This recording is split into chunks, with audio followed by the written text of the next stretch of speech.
An Evening in the Darcy Nursery. Copyright 2015 by Zoe Burton.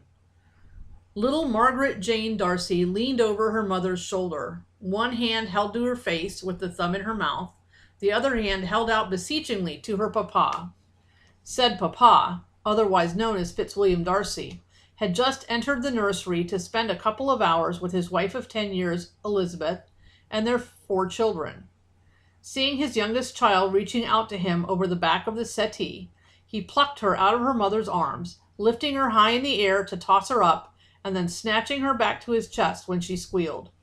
He proceeded to bury his nose in her neck and blow a raspberry, eliciting a similar squeal matched by a wiggle of her body. He chuckled at her response, hugging her close a moment before leaning down to kiss his wife.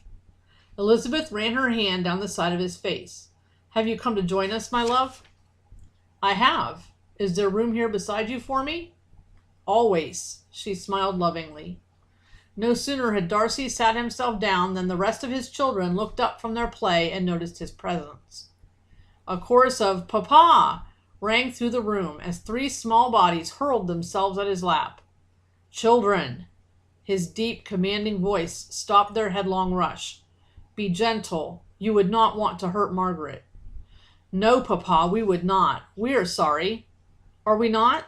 The oldest, Fitzwilliam Matthew Darcy, known to the family as Matthew, asked his siblings. At 8 years old, he took his role as guardian and protector of his sisters and brother quite seriously. Solemnly, the middle 2 children, Fitzwilliam Bennet Darcy, age 6, and Elizabeth Rose Darcy, age 4, agreed. Bennet and Rose, as they were known in the family circle, were eager to please their parents, and therefore quick to obey any request.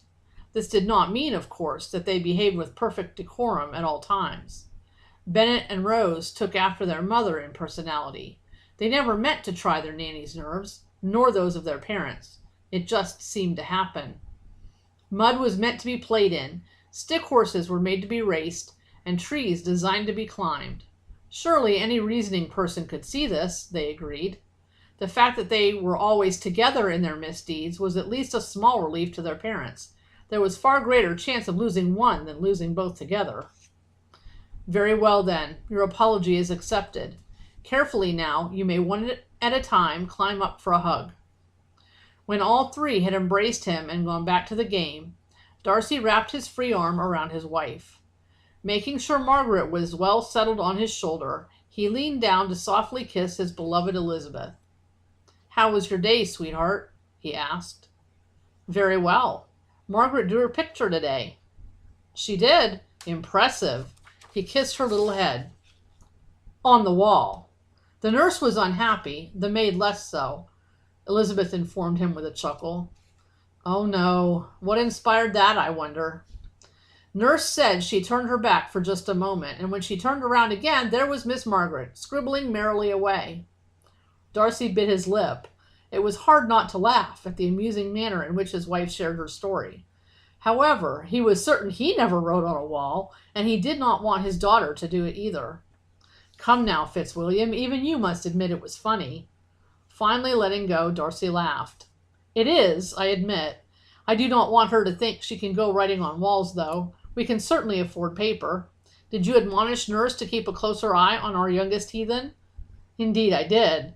Not so very harshly as you might have, perhaps, but I did remind her that all 4 of our children have the same parents, and that the likelihood of all of them following the same pattern was rather high."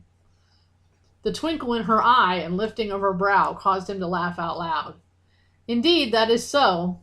What else happened today?" "Well, Matthew was beginning to learn his multiplication tables. When I came up at midday, his tutor asked him to recite the rules for multiplying 1s and 5s, and then the factors for each up to 5. He did very well for it being a new skill. He gets that from me, you know. I was and remain highly intelligent." Elizabeth rolled her eyes. "Yes, you are, once you have been beaten about the head a time or 2. Darcy imitated a scowl before leaning down to kiss her impertinent lips. "Saucy wench." Raising her eyebrows, Elizabeth teasingly responded, "I can always stop." "Oh no, I never said I wanted that. I enjoy that sauciness, as you well know." I do," she exclaimed, as her lips were claimed in another kiss, this one deeper than the rest. Is it time to put our offspring to bed yet? I believe so. Margaret is asleep on your shoulder, and it is Rose's turn to choose a book to read. Which duty would you prefer tonight? I believe I would like to put the baby down so that I may enjoy your lilting voice reading. Flatterer, she laughed. Very well. As she rose from the settee, she called to the older children. Come, my dears, put away your toys. Your papa would like to hear me read before we retire. A few minutes later, little Margaret snug in her crib, Darcy tiptoed to the children's bed, where his brood had gathered around Elizabeth as she read from a storybook. As he listened to her answering questions and resolving spats and giving voices to the characters in the tome, he recollected on their time together. Little had he known, all those years ago in Meryton, that his life would be this full of love and laughter. The end.